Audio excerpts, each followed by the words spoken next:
Assalamualaikum warahmatullahi wabarakatuh, Sobat ISB sekalian.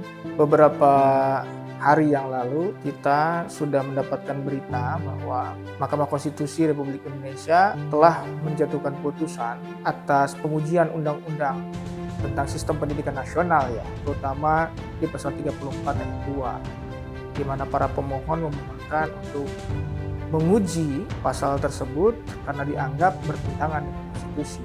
Sehingga atas permohonan tersebut, Mahkamah Konstitusi mengabulkan pengujian atau permohonan pengujian undang-undang tentang yang berkaitan dengan pasal 34 ayat 2 di dalam Undang-Undang Sistem Pendidikan Nasional.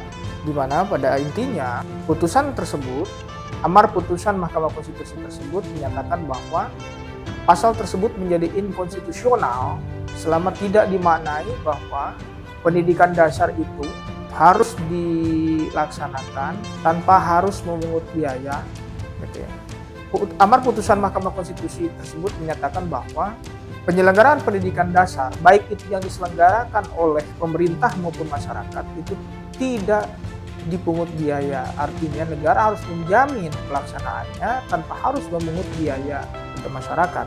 Hal ini seakan menjadi angin segar bagi rakyat Indonesia, ya, bahwa ini adalah bentuk penegasan bahwa negara harus sudah semestinya menjamin penyelenggaraan pendidikan dasar khususnya menjadi hak dari seluruh rakyat Indonesia. Hal ini pula selaras dengan prinsip di dalam Deklarasi Universal Hak Asasi Manusia, ya, terutama di pasal 26 yang mewajibkan negara harus menjamin pelaksanaan pendidikan dasar, gitu ya.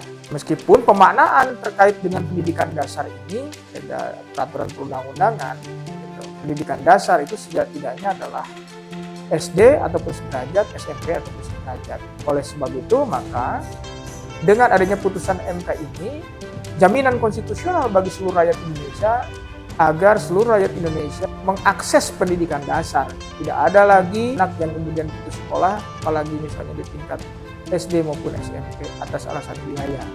Namun pada prakteknya mungkin ini akan menimbulkan problematika tersendiri, gitu ya, terutama bagi penyelenggara pendidikan itu sendiri, terutama di tingkat swasta. Apakah siap ataupun tidak siap itu akan sangat bergantung pada tataran teknisnya.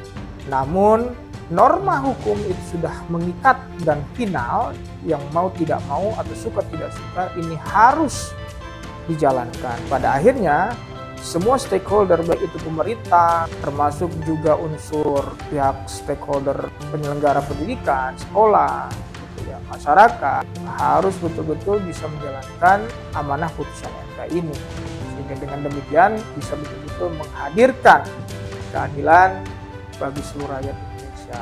Terima kasih. Salam bahagia.